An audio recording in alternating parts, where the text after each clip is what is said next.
You are listening to CrossTalk, a safe place to discuss addiction, recovery, harm reduction, and everything in between. Support for this podcast comes from the Kentucky Opioid Response Effort and Advocates of Recovery. Content and production by the team at Turning Point Recovery Community Center. Now, buckle up and get ready for the show. Welcome everyone to CrossTalk Recovery, the recovery podcast that supports all forms of recovery. I'm Matt Lewis, and I'm here with Russell Hutchinson. Buddy of mine, friend, fellow brother, alumni of Center Point. Russell was there when I got there. He got there the same day. Was it the same day? Yep. I didn't know that. I thought you were already in a bunk next to mine, like you were a top bunk right next to me. No, we got there the same day, quarantined for a week. Okay. We graduated the same day. I remembered that, but I did not remember that we got there the same day. I just remember that you were in SOS with me. You moved out of there quicker than I did. Yeah. So that's why I thought you were ahead of me a little bit. Yeah. You came down from quarantine before me. Mm-hmm. So that's why. But I guess we were in the quarantine smoke yard together. Yeah. With Michelle. God. And several other wonderful individuals. But yeah, so we went through the entire program together, and then we peer mentored together. Yeah. And we ended up living together Yeah. a few years later for a year. Yeah. So we've got a lot of history, man. And Russell is one of those dudes, man. He was always in rehab. I wasn't in a great mood, especially not those first 3 months when I was there. Like, that was the last place. I mean, I knew I needed to be there, and I was trying to find ways to be grateful. But you were, like, seemingly always in a good mood. I had been in some very bad situations, and sitting at Center Point was not a bad situation. Yeah. Yeah, I could see that. I mean, Well, you were we already... had a great group there, though. We did. I mean, we talk about that all the time. I mean, and I'm up there a lot now, and it's not like it was when we was there. No, bro. It's not. And I think that anybody who's ever gone through there has said that after going back. And I'm sure it's been true. Like, it gets softer, so to speak. Or Softer, but we were on COVID lockdown and never left the building. There was a lot more of a bond between everybody. You know, everybody wasn't hitting that door at 4 o'clock. no. You kept your head in the building because you couldn't leave the building. Yeah. And that's funny because I do personally believe that was to our benefit, because a lot of the guys that went through at that time are still doing great. And, you know, it's just, I know there's an argument, and I completely understand this argument, that when you're not able to go out and go to outside meetings and meet other people in recovery and build a recovery support community around yourself, that can be a downside to being locked in the building and only getting what's in the building and only knowing the guys in the building. On the other hand, when you go out, you got distractions of the other girls at the meeting and running. And for me, I grew up in Paducah, so I would have run into people I'd known. There would have been temptations to not go back, you know. Yeah, I needed 6 months of that safe recovery bubble.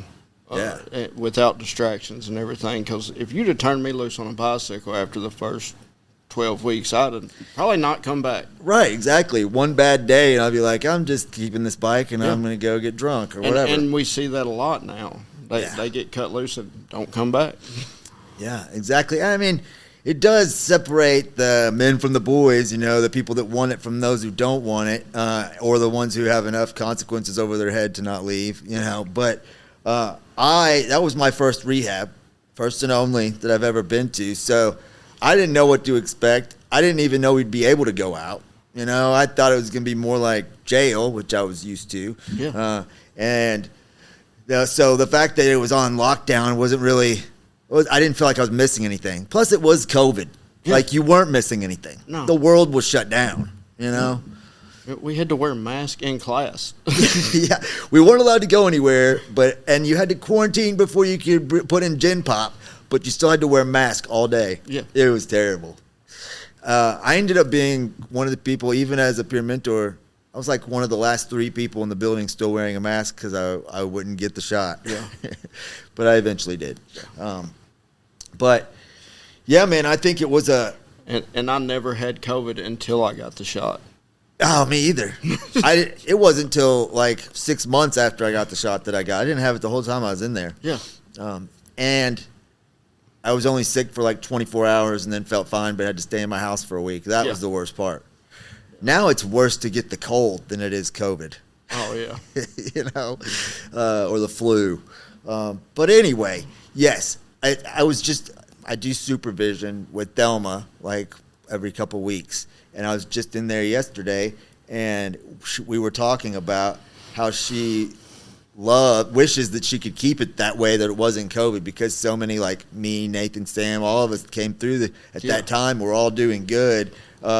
And we're still in touch with a lot of the guys that we went through with. Yeah, even the people that like there's guys like Dale, and they're working in recovery. We don't see them all the time. They live here. I run into them at a meeting or somewhere. But we know they're doing good. We see them on Facebook. And like Barkley Belt, he doesn't live here anymore. Still in contact with him. Brian Grivens, he lives in Massachusetts now, and he talks to me every week. Yeah, I saw he's doing. Where's Bartley? Calvert City. Okay. Yeah, that's all. I mean, I love that. And it was less guys in there. It was like 80 something guys when it was usually 100 something. It was 40 when we got there. Yeah. And then it like slowly built back up. And we had our morning Mad Libs with Matt. I love Mad Libs, man. I had my sister bring me in a book of Mad Libs. Then we started making our own Mad Libs. Oh yeah. It was it wasn't the worst time in the world, and I was healing. I was learning stuff. I was building a relationship with God. I was laughing again. Like it was true. I mean, I've been sober ever since. It was a great experience, and I got to meet you. Russell has a huge heart, very smart. Makes me look dumb all the time. I'm sure you remember when I worked on trying to start my lawnmower for 2 hours. I was taking this thing apart, and I was like, Russell, will you help me fix it? And all he did was prime it 5 more times than I did, and started right up. Made me look stupid. We're in different lines of work. Yeah. You're a plumber now. Yep. Yeah, which basically the boss man. Managing. I love it. Yeah.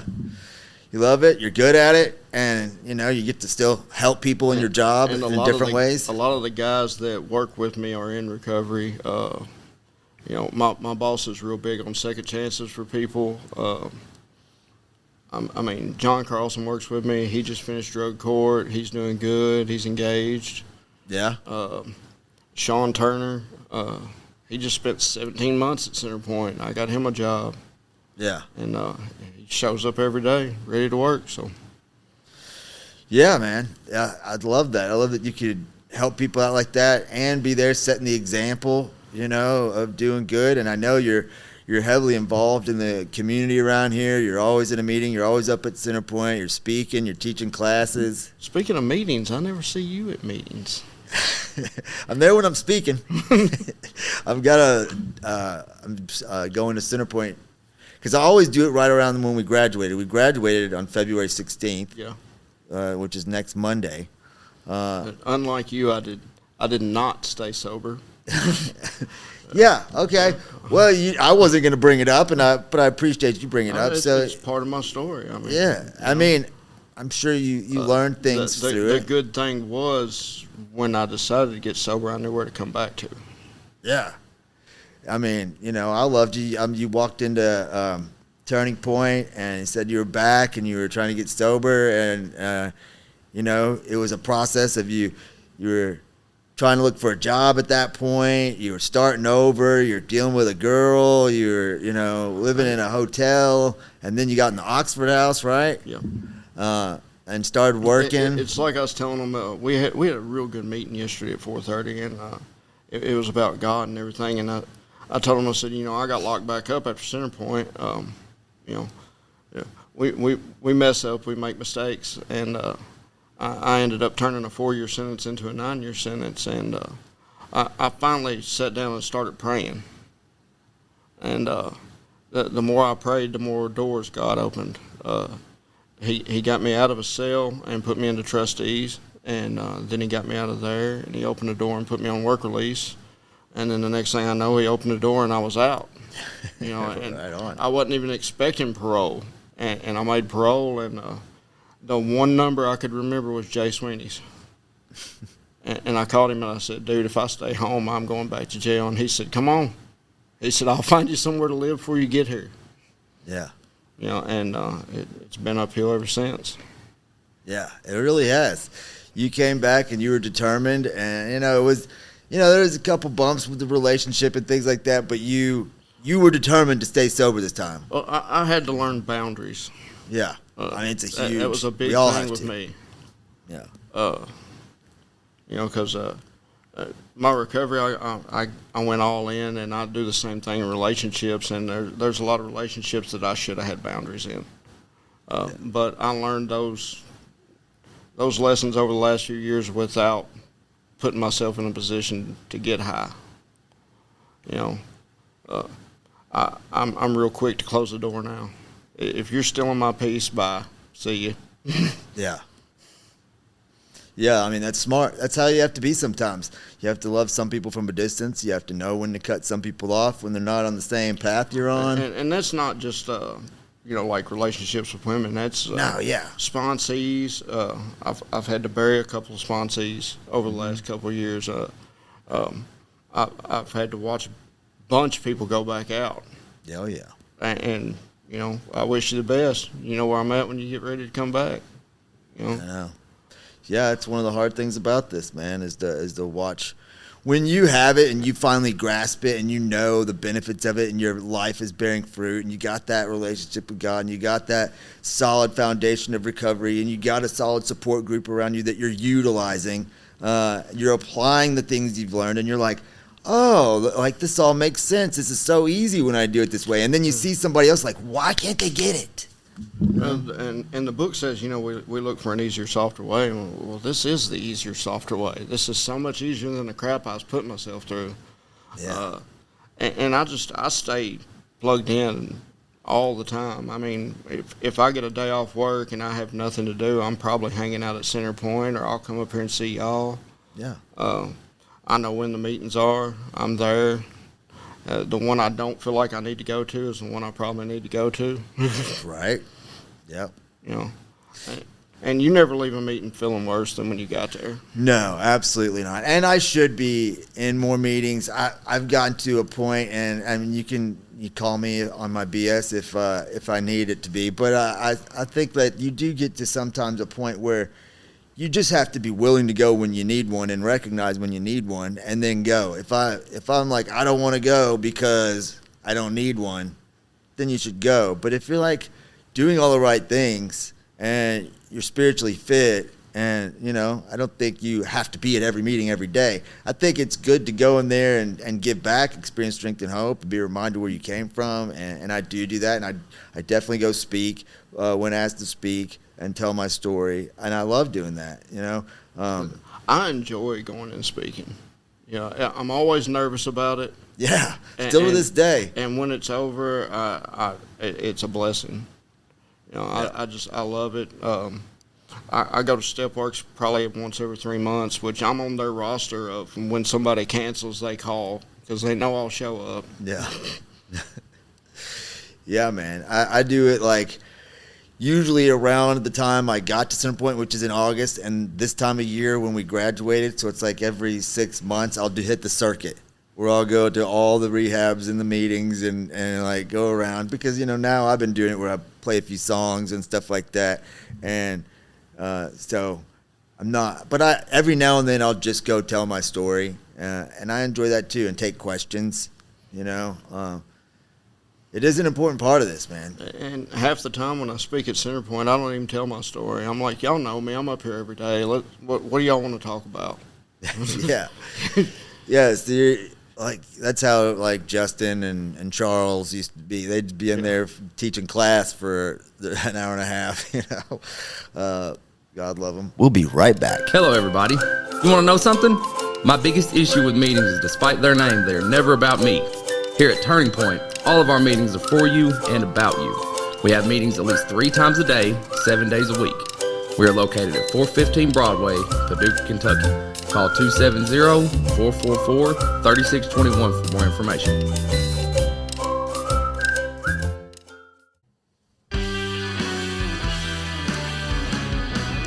One thing I have always wondered is who put the alphabet in alphabetical order. At Turning Point, our goal is to help you put your life back in order. If you struggle or have struggled with substance use disorder and are in need of help, come see us at 415 Broadway Street, Paducah, Kentucky, or call 270-444-3621 and sign up for peer support services with one of our friendly staff who have lived experience with addiction. Hope to see you soon.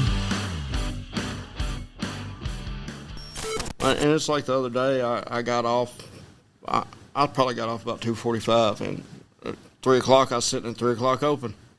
Yeah. You know? Let's go catch class. Let's see what's up. Yeah, I don't do that. Do you ever go to community? I showed up to a community about a month ago, and I picked the wrong day. It was job elections. So I started nominating my sponsees for jobs that I knew they would hate. Right. Oh, that's what you got to do. I'm just that guy. Yeah. Yeah, that's what you got to do. You know, it's good for them. I'm here to get you sober. I'm not here to be your buddy. Right. Right. I mean, it has been, I was talking about this with someone the other day. You know, one of the readings was about sponsorship recently, and, you know, somebody shared that they were too close with their sponsor. They were going to have to find another sponsor, and I understand that. But I've had, like, guys we went through with who have, you know, relapsed and came back through have asked me to sponsor them. And at first I was really against it, and other people had told me not to do it. But I prayed about it, and I talked to them. I'm like, listen, if I'm going to do this, this is going to be putting our friendship at risk here, because I'm going to be treating this in a whole nother manner. I'm going to be calling you on everything. I'm going to be holding you accountable, you know what I mean, because I love you and I'm trying to help you, you know, and if you're willing to risk our friendship for me to do it like that, then I'll do it. And several have, and some have worked out and some of it hasn't, but I don't recommend it as something you should do all the time. Yeah, I try not to sponsor guys that I know, like personally know. I mean, I've sponsored a couple of guys from back home and it went well. Like Forrest is still sober. We're still working at Centerpoint. We talk daily. That was an exception. Right. Most time, if we partied together, I don't need to sponsor you. Right. I understand that. And I try to stick to. I pick up a lot of the veterans that go through. Yeah. Being a veteran myself, you know, it's just like that. That's like a different bond that me and Nathan Brockett got. You know. We both served in the military. We understand different things. Sure. You know. Absolutely.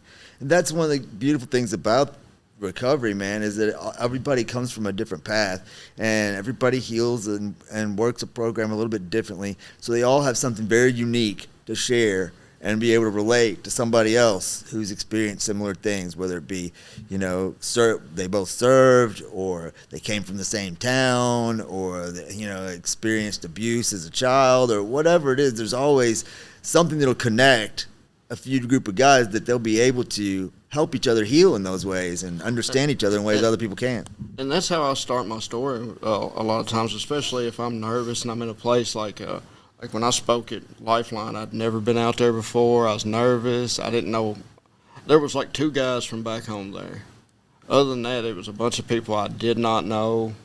And I just told them right off the rip. I said, you know, I wasn't abused, neglected. I come from a good family. Yeah. You know, I had a great childhood. I can't blame nothing I did on my childhood. Yeah, me either. You know, I chose to do what I did. You know, so like if you were beat on a daily basis, I'm not on that level. I don't know how to talk to you about it. Right. You know, I'll listen. Right. Yeah. Exactly. When you spoke at Lifeline, isn't that when I introduced you and then bounced out? Yeah. You pulled a mat. It's called a mat now. Oh, wow. Yeah. Well, do you want to share a little bit of your story before I knew you? I don't know. What do you want to know? I mean, I know most of it. I'm just saying for our listeners, like, a little bit of your experience, strength, and hope.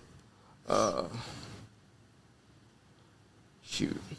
Well, I mean, you don't have to. Well, I mean, like I said, I came from a good upbringing. My family, I had a great family. My dad was an alcoholic till 95. And when he stopped, I had started. And I think he kind of felt responsible and covered for me a lot. Sure.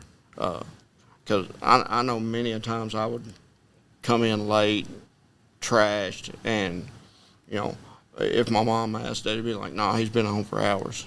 He's back here asleep. He's good." But I think he kind of felt responsible because, I remember hunting and fishing with my dad, racing dirt bikes, and he was always trashed. Yeah. And that's just... it's the example you're looking up to. He was my hero. I want to be like Dad. Right. I mean, my dad was good at everything he did. Golf, playing pool, sports, racing dirt bikes. That, and he always had a job and provided. And I was like, that's what I'm going to do. Yeah. And then when he stopped, I was like, well, I'm just going to keep doing it. Right. And which everybody in my family partied. As far as like the men, my uncles, my cousins, so it was just, that's what we did. And me and my cousins, a lot of us, we worked together, especially, graduated high school, and my first job, we repossessed mobile homes, out of high school. Yeah. I'd had jobs through school and stuff, and I got out of high school, and we were on a traveling crew. We would go to Alabama and eastern Kentucky and repossess mobile homes, and we kept coolers full of beer. And somebody was always smoking a joint or whatever, and it was just normal. Right. I never looked at it as, people look at it now and they're like, damn, they're a bunch of alcoholics. Back then that's what we do. Right. But, and then I went in the military, and there's no such thing as drinking too much in the military. Yeah. Yeah. As long as you can still perform your duties, you're okay. Yeah. That, and I mean, the Army got me out of so much because I'd get stopped for DUI, and the Army would be like, "We've already punished him," and it'd go away. Yeah. And back out doing the same thing the next night. But in and out of jail, I think. Since I turned 20, I've killed 14 years. I didn't leave nothing there. I don't plan on ever going back. But I don't know. The life I live now, I'd be retarded to throw it away. Yeah, man. You got it good. I mean, because, like I said, God opened doors after door after door after door. I moved in with you. I remember you asked me if I'd move in. I was like, I don't know. I mean, I was comfortable. Yeah. I got real comfortable at Sober Living, and I loved living at Oxford House. We had a great group of guys. Thomas May was there. Yeah. He was my roommate. I was talking to him yesterday. And, it was a great group of guys and everything. And then we got that one bad apple in the house that kind of just started messing things up for everybody. And I was like, yeah, I'll move in with you. Well, the reason I asked is because my roommate at the time moved out and was getting married, and I was used to splitting it with somebody. It was cheaper, and I saw you come back. I saw you put in the work. It had been time. You stayed sober. You showed me that you were changing and doing good. And because of the relationship we had going through Centerpoint and stuff, I knew we lived together in the dorm. We peer mentored together. Like, I knew I knew we could get along, and I wanted to encourage you and give you a leg up and get you out of, I know the ball was in your court, and I told you to pray about it, but I just there's not a lot of people in recovery I would have lived with at that point, Oh, yeah. that I know, and you were one that I really wanted to see continue to do well, and I hope that moving in with me trying to set a good example and, encouraging you, and you've flourished ever since then, I mean, and it was great watching you grow too, because, I mean, I seen you up every morning early. You run that damn blender, make your protein shake, and you take courage for a walk, and you read your Bible, and you pray, and then you'd start your day. And I still do those same things today. Like, I griped about you doing them at 4 in the morning, but now I do them at 4 in the morning. I know.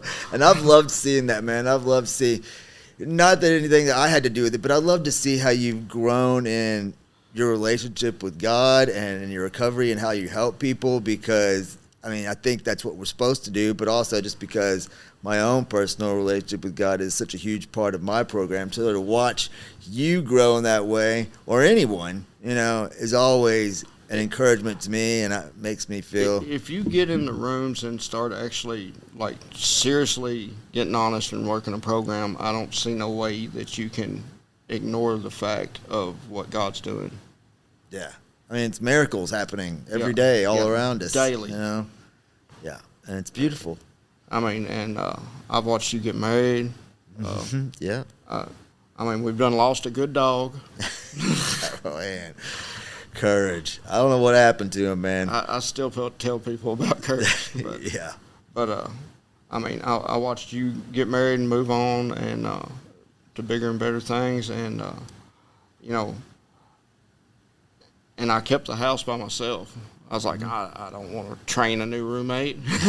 Right. Yeah, well, you got a great paying job, and, it's not a huge place. It's cozy. You got, Mac. Yeah, it's just me and the cat, and I work a lot of hours, and I've been putting money back. I'm getting ready to take my master's. Awesome. And I don't working for Griffin Plumbing. I don't have to have my master's. It's one of those things that I'm a recovering addict. I have to have a goal to work towards, or I will come up with dumb stuff to do. Amen. Yeah, you got to have a goal. I mean, I have little goals. I'm not great at long-term goals still. I let my wife set those for me, but my ultimate goal is perfection, right? So that always gives me something to work towards. It's unattainable. Right, exactly. So that's why I said it, because I'll never be like, what am I going to do next? Like, but it's like, I watched you get in your Bible and get into devotionals, and I did a year-long devotional. I think you did the same one. Mm-hmm. Yeah. And I bounce everything off you. You're my dude. We may not see each other daily, but I still call you about everything. Oh, yeah. Especially if it has something to do with the Bible or God, because I know you're in yours. Oh, yeah. Daily, man. I have to. And I know it's not just something you're putting on for the people around you. Like, I've seen you get in it. Yeah. Well, it was like that when I was in Centerpoint, and after I got to a certain part of the program where I was in phase and I wasn't being required to go to morning meditation, and I started doing my own private morning meditation in my room before I left the room in the morning and start the day. And that became such an important part of how I started my day. And at that time, it was just, I'd read maybe three verses in the Bible, or the reading for the day or something, and I'd hit my knees and pray. And it was, 15, 20 minutes at the most. But I started really feeling the benefits of that, carrying that with me throughout the day.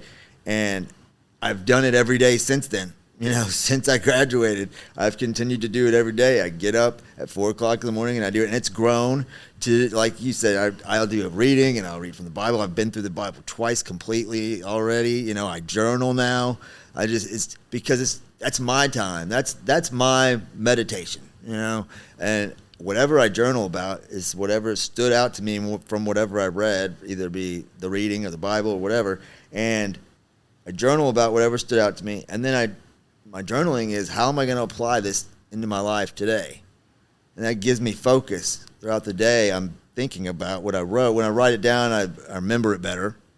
And so it's just been this process of over the years that now it's such a part of who I'm. Like, it doesn't matter if I'm on vacation, where I'm at.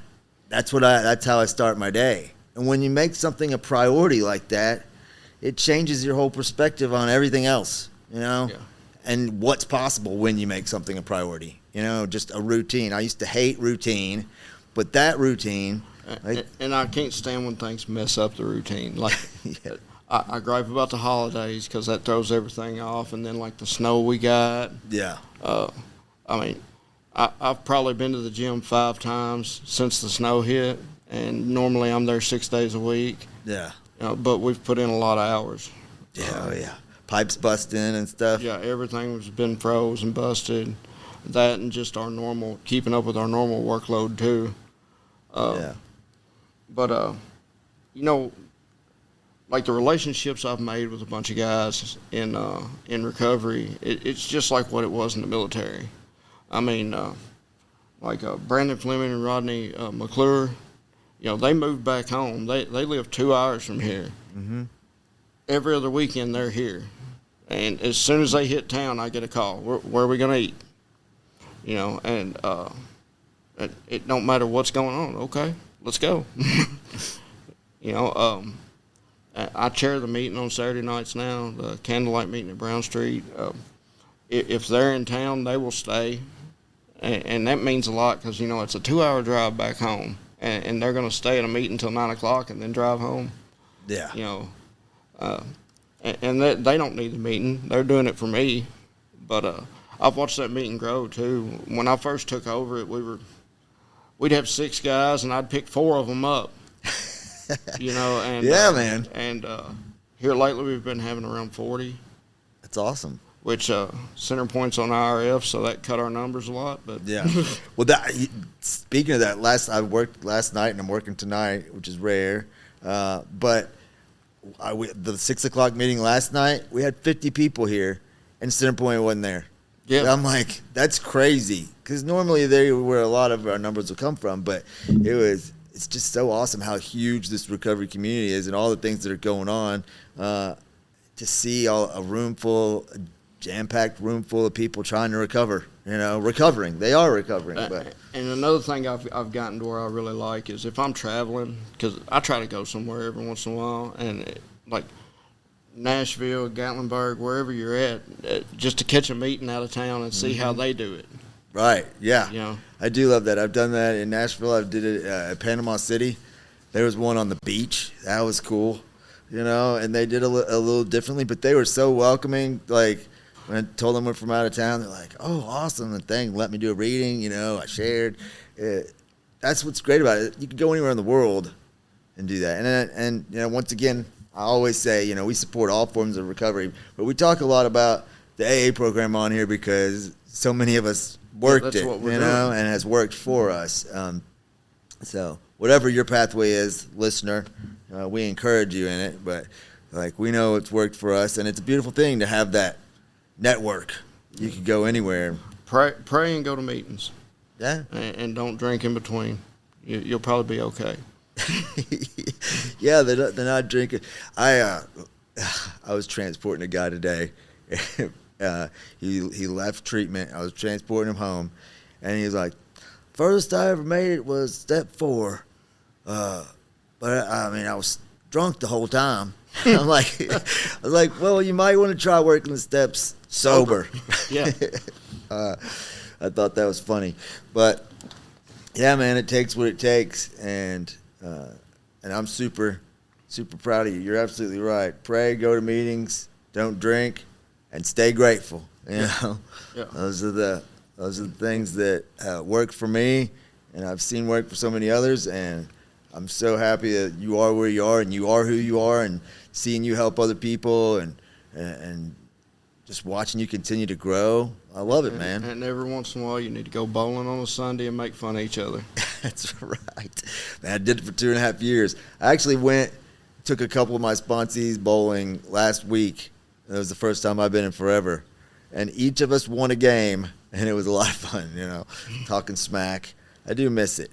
My wife's going out of town for 3 weeks this weekend, so we'll have to go play. Party Since I'll be allowed out. No, it's not like that. But yeah, man, I love you. I appreciate you coming on and talking with me. It's been a long time coming. I should have had you on earlier, but we are both very busy people, and so just keep doing what you're doing. Keep being a light. All right, Tim. All right, check us out on YouTube or listen to our audio versions on Apple, Google, Spotify, Podbean. And as always, stay grateful. If you or someone you know is struggling with addiction or in recovery and needs guidance, speak with Turning Point's team of peer support specialists by calling 270-444-3621. You are not alone, and we are proof that recovery is possible.